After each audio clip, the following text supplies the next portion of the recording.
how do we support teachers? Because unfortunately, it got to the point where we have a crisis of a shortage. For so long, our focus was solely on the needs of children that we forgot about our own needs or weren't able to make enough space for that. Um, and there's so much urgency to the work. Like there's always the pressure of there are kids that are falling behind. You have to help them succeed. Um, there's always pressure to do more with less time.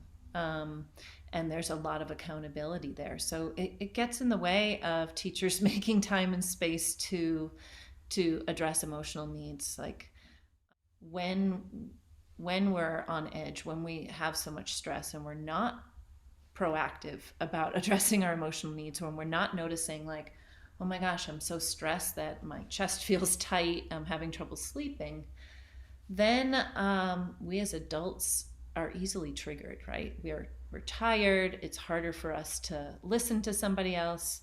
And for our students, when they're having a hard day or a hard week or a hard life, then we're not holding space for them in the way that they need to to be supported. So it is all about supporting the educators if we want our kids to be learning well and to feel safe and to be emotionally and behaviorally regulated, you know.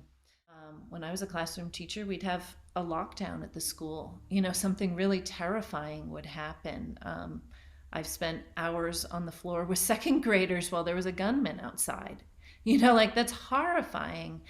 And then a few minutes later, when the threat was over, they would ask me for the attendance and we wouldn't talk about it again. And I'd go home and be like, you know, have to talk to my partner at the time, a friend, like, this happened. I was terrified, you know?